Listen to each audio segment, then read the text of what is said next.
On connaît tous au moins un dessin animé de sport. Ils étaient très présents lors de notre enfance et certains sont même devenus des classiques aujourd'hui. Qui en allumant sa télé n'a jamais vu Foot de rue? Quand on pense au dessin animé de sport, c'est sûrement le premier qui nous vient à l'esprit. Il est tellement marquant qu'encore aujourd'hui, il a le droit à une suite. Salut petit dragon. Mais bien sûr, il ne s'agissait pas du seul dessin animé de sport présent sur nos télés. Il y en a eu pas mal qui n'ont pas forcément eu le même succès que Foot de rue. Donc aujourd'hui, je vous propose de redécouvrir les meilleurs dessins animés de sport de notre enfance.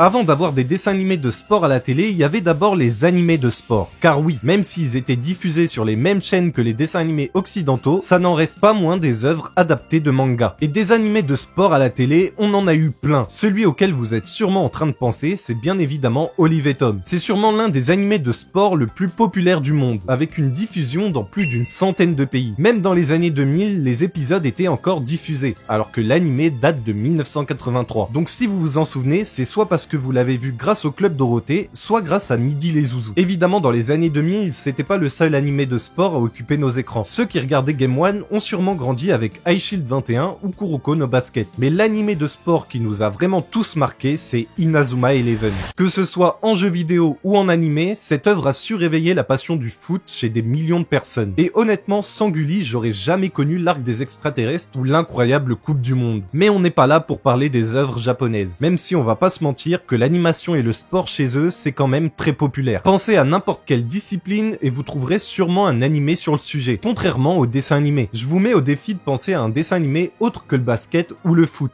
Il y en a pas énormément. Mais pourquoi du coup? Le sport au Japon, c'est une activité importante et dès le plus jeune âge, on incite les enfants à en pratiquer, que ce soit à l'école ou lors d'activités extrascolaires. Certaines disciplines sont plus populaires que d'autres, mais les valeurs du sport restent néanmoins connues de la majorité des Japonais. Et ça aide à créer des histoires, notamment des shonen. En Occident, même si le sport reste très présent, il est souvent présenté comme un divertissement. On le voit à la télévision avec des chaînes parfois dédiées à un seul sport, mais surtout grâce aux événements sportifs et les compétitions mettant en scène la célébrité des athlètes. Et avoir des stars, ça aide à faire de l'argent. C'est pour ça que les premiers dessins animés de sport n'en étaient pas vraiment. Aux États-Unis, on a par exemple eu les aventures de Mohamed Ali. Et franchement, un petit dessin animé de boxe avec Mohamed Ali comme personnage, ça aurait pu être bien. Mais non, c'est juste lui et ses neveux résolvant des mystères pendant leur voyage. Et dans le même délire, il y a eu Pro Star, avec dedans 3 grands sportifs américains. Wayne Gretzky, joueur de hockey, Bo Jackson, joueur de football américain et de baseball, et Michael Jordan pour le basket. Ensemble, ils utilisent leur capacité physique pour protéger la ville, et si vous vous demandez comment de simples sportifs peuvent sauver des gens, voici la réponse. Néanmoins, on a quand même des éléments reliés au sport, surtout le basket. Michael Jordan étant l'un des joueurs les plus populaires de la NBA. Et c'est pas la première fois qu'on le voit dans un dessin animé. Souvenez-vous de Space Jam, ce film d'animation mettant en scène les personnages des Looney Tunes devant disputer un match de basket face à des extraterrestres pour garder leur liberté. Le film est tellement culte qu'ils l'ont même refait avec LeBron James en 2021. Et il a aussi eu un énorme succès. Comme quoi le basket et l'animation, ça marche plutôt bien. Et pas qu'aux États-Unis, parce qu'en France, on a eu quelques œuvres sur le sujet. Souvenez-vous de Kangoo, l'histoire d'une équipe de basket constituée de 5 kangourous qui passent plus de temps à protéger la plante dorée qu'à jouer au basket. Personnellement, j'ai plutôt grandi avec Kangoo Junior, une version plus enfantine du dessin animé où l'on suit les kangous à l'école. Et finalement, c'est pas plus mal, parce que l'ancienne version a l'air assez spéciale. Voici ta botte, ma chérie. Tu ne veux vraiment pas me dire ce que tu as fait avec? C'est un secret, une petite expérience.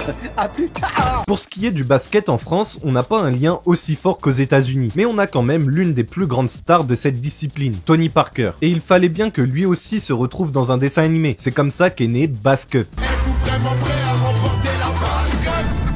Si le foot a foot de rue, le basket a Bask Up. Ça raconte l'histoire des High Five, une équipe de 5 jeunes basketteurs dont le but est de gagner la Bask Up, le plus grand tournoi de streetball. Ensemble, ils voyagent à travers les États-Unis à bord de leur van et affrontent les meilleures équipes du pays, et ça grâce à Tony Parker qui a décidé d'être leur coach. Et bizarrement, ça a pas l'air d'indigner les autres participants, parce que mine de rien, avoir un champion de basket comme coach, ça leur fait un énorme avantage. Alors que les autres équipes se tapent Steve Jobs,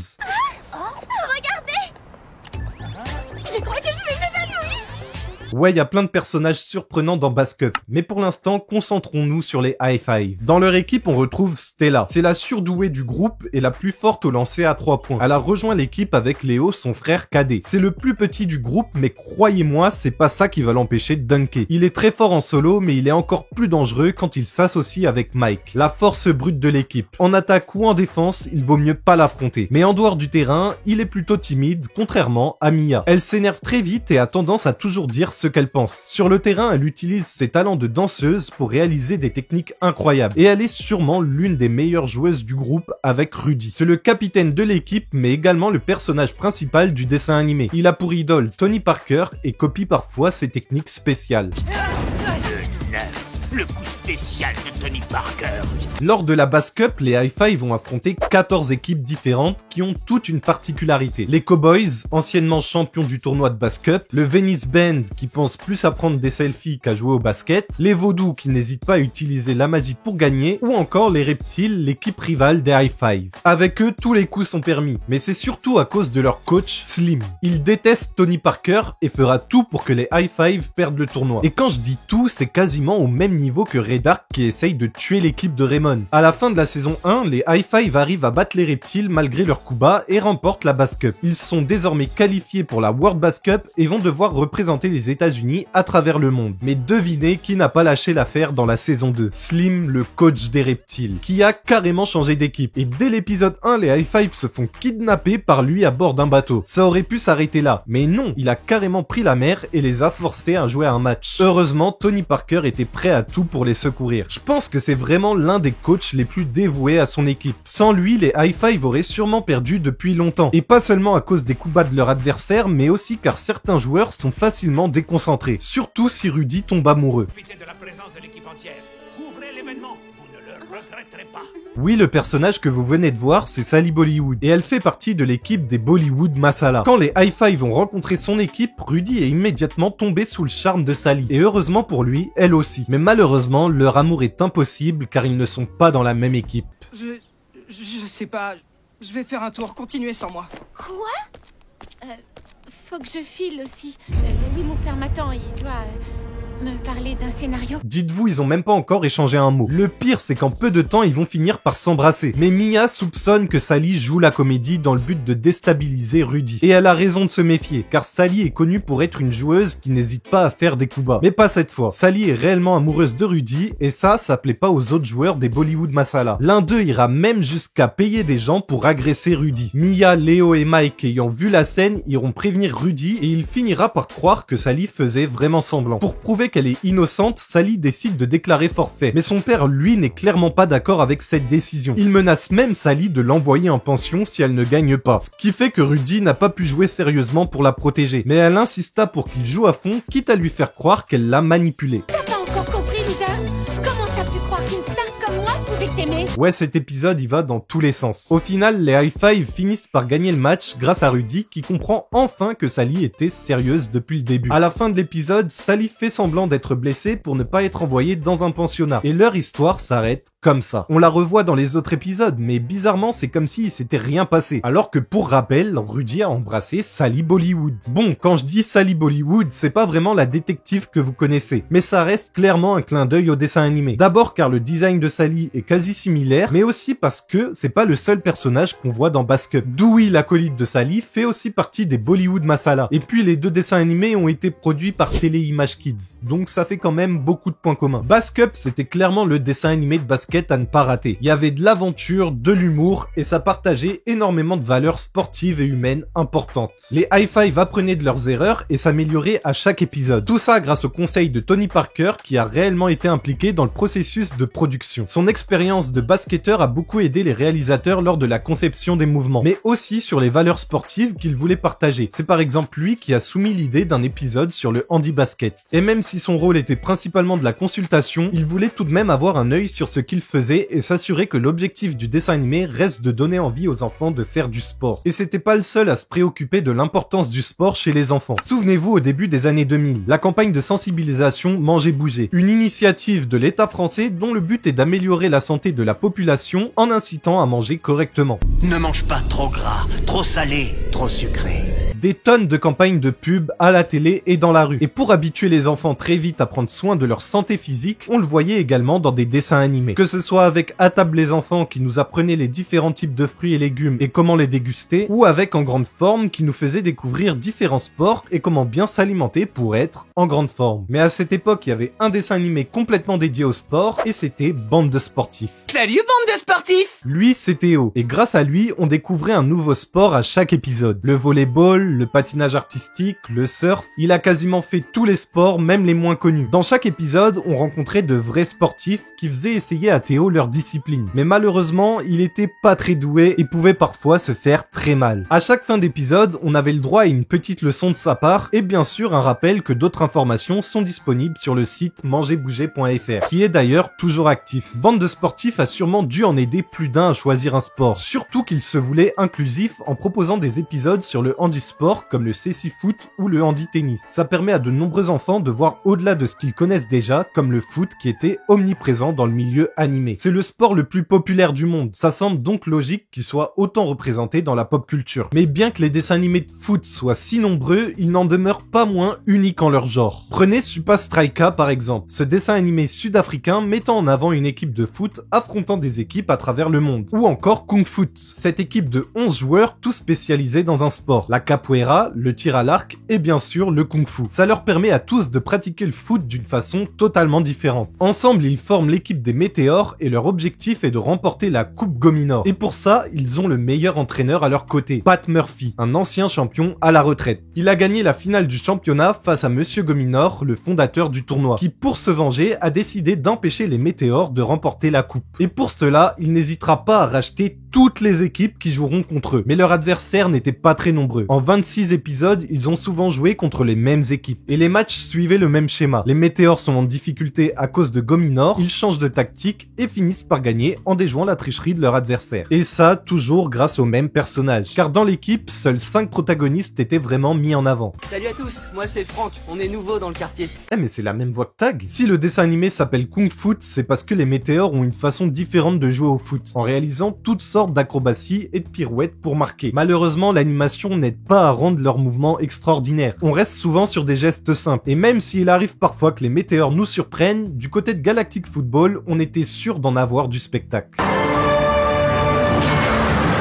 Là, on change carrément de registre et on passe à de la science-fiction. Car oui, Galactic Football se déroule dans l'espace. Et même si nos personnages principaux ressemblent à des humains, il ne faut pas oublier qu'ils ne viennent pas de la Terre, mais d'Aquilion. Dans leur galaxie, chaque peuple est capable d'utiliser de l'énergie qu'on appelle le fluide. Ce pouvoir est si puissant que son utilisation a été interdite, sauf dans un domaine, le Galactic Football. Sur Aquilion, le fluide est appelé le souffle. Et pendant plus de 15 ans, aucun habitant n'était capable de s'en servir jusqu'à l'arrivée des Snow Kids. La première personne à avoir réveiller le souffle parmi eux est Tia. Et au fil des épisodes, chaque personnage a fini par débloquer le souffle. Ça leur permet d'être à la hauteur face aux autres équipes qui ont l'habitude d'utiliser le fluide et de nous offrir des scènes dignes d'un film d'action. Galactic Football, c'est plus que du foot, car on a aussi de la politique, de la corruption, des pirates de l'espace et beaucoup de drama. Que ce soit les conflits au sein de l'équipe, les histoires d'amour entre les personnages comme Rocket et Tia, mais surtout la rivalité d'E-Joke et Sinead, qui a de nombreuses fois tenté de détruire les Snow Kids. Pour rappel, si Rocket a décidé de faire du Netherball, c'est car c'est lui qui lui a donné l'idée. Comme je te l'ai dit,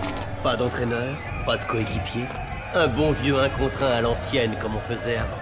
Ça te branche toujours? Au final, on a eu le droit à un Rocket beaucoup plus sombre et quasiment invincible au foot. Et ça, sans le fluide. Il était devenu le joueur le plus technique de la galaxie. Aucun capitaine n'a été capable de le vaincre, même si Ned a fini par perdre. C'est seulement Tia qui a pu le vaincre et lui faire entendre raison. Mais à son retour sur le terrain, il était complètement désorienté et ne savait plus comment jouer collectif. En dehors des Snow Kids, il y avait encore plein d'autres équipes, comme les Xénons ou les Lightning, avec leur capitaine Warren, l'un des meilleurs joueurs de la série. Et c'était loin d'être le seul bon joueur du show. Vous imaginez si on avait eu un épisode où tous les bons joueurs étaient rassemblés? Ah bah en fait ils l'ont fait. Je pense clairement que Galactic Football mérite sa place parmi les meilleurs dessins animés de foot de l'histoire. On a des thématiques sérieuses et des matchs spectaculaires. Et même si la saison 3 était plutôt décevante comparée aux précédentes, ce dessin animé mériterait une suite tout comme l'a eu Foot de rue. Avant que Petit Dragon reprenne le flambeau, c'était l'équipe des Bleus qu'on suivait. On avait vraiment une équipe représentant la France cosmopolite, avec une diversité dans les personnages que les autres dessins animés ne nous présentaient rarement. Tag l'Argentin, Gabriel le Sénégalais, les Techno et Samira les Maghrébins, et Héloïse et Jérémy pour la France, sans oublier les nombreuses équipes qu'on nous présente lors de la Coupe du Monde. C'était donc beaucoup plus simple de s'identifier à un personnage, et c'est pas pour rien qu'on dit que Foot de rue c'est le dessin animé du peuple. On y voit les difficultés de la société et on nous partage des valeurs sur l'amitié, le respect et la solidarité. Avec 5 saisons, Foot de rue a non seulement conquis la France, mais également de nombreux autres pays, où il est plus connu sous le nom de Street Football.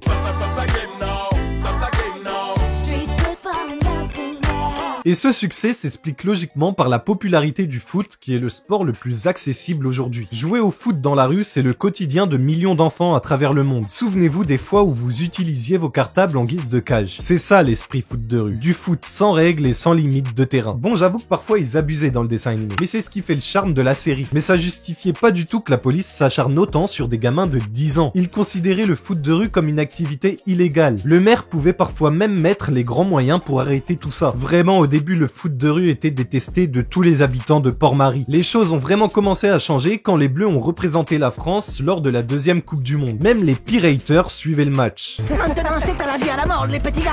C'est joué. Et vive les foot de rue. Tout comme Galactic Football, Foot de rue c'était plus que du foot. Il y avait aussi beaucoup d'histoires autour de nos personnages qui pour la plupart étaient dans une situation précaire. Gabriel a des parents occupés par leur travail, Tech et No viennent d'une famille de 11 enfants et voient rarement leurs parents, et quant à Tag, il n'a jamais connu ses parents. Héloïse, elle, s'en sort un peu mieux, puisqu'elle est l'héritière de la dynastie Riffleur. Mais comme ses parents lui accordent très peu d'attention, elle peut se concentrer sur le foot de rue. C'est dans la deuxième saison que les Bleus sont rejoints par Samira et Jérémy, et tous les deux s'intègrent parfaitement à l'équipe des Bleus. Ils leur permettent même de se qualifier pour la seconde Coupe du Monde. Vraiment, Foot de rue, c'est 3 saisons complètes avec énormément d'intrigues différentes, des tonnes de personnages avec leur propre histoire, et surtout du football comme on n'en a jamais vu. Dans la saison 4 et 5, c'est Petit Dragon qui reprend le flambeau avec ses amis. Parmi les anciens Bleus, c'est surtout Jérémy qu'on revoit, même si les autres sont aussi présents. Et pour être honnête avec vous, j'ai pas vraiment regardé ces 2 saisons, donc je peux pas vous dire grand chose là-dessus. Mais comme souvent, le changement graphique a du mal à être accepté. C'était pareil pour Foot de rue extrême. Le dessin animé était énormément critiqué à cause de sa 3D, mais aussi à cause de ses histoires bien moins profondes que la série originale. Et je dois avouer que je faisais partie des personnes qui n'aimaient pas cette série, notamment à cause des designs des personnages. Je n'ai rien contre la 3D, au contraire, je trouve que beaucoup de dessins animés en 3D sont incroyables. Mais ce qu'ils ont fait à Tag, c'est criminel. Puis j'aimais pas du tout le personnage de Samy. Il avait l'air toujours aigri. Mais force est de constater que les personnes plus jeunes que moi ont l'air d'aimer. Donc peut-être que finalement le foot de rue original a sûrement biaisé ma vision. Et en même temps, c'est dur de passer après lui. Dans cette vidéo, on a parlé des dessins animés de foot et de basket, parce que ce sont les sports les plus représentés dans l'animation. Mais malgré tout, il y avait d'autres disciplines qui avaient le droit à leur dessin animé. Je pense au surf avec Les Rois de la Glisse, ce film d'animation nous présentant un manchot fan de ce sport, comme dans Ça va surfer, diffusé sur Télétoon. Côté sport extrême, il y avait également Kik Cascou, l'histoire de Kik qui aspire à devenir le meilleur cascadeur. Sans oublier les dessins animés de catch comme Mucha Lucha ou plus récemment Invincible Fight Girl. Je pense qu'on peut aussi considérer les films Cars et Turbo comme de l'animation sur le sport, car les disciplines automobiles sont considérées comme telles. Mais les sports les plus conventionnels étaient un peu plus rares. Très peu sont ceux qui se souviennent de Spike Team, un dessin animé sur le volleyball. Donc malheureusement, si vous voulez qu'on parle d'autre chose que le basket ou le foot, va falloir aller regarder du côté des japonais. Donc n'hésitez pas à me dire si vous voulez une vidéo sur le sujet. En attendant, j'espère que cette vidéo vous a plu. Si c'est le cas, n'hésitez pas à vous abonner, à liker et à commenter, et on se dit à la prochaine pour une nouvelle vidéo sur vos dessins animés préférés.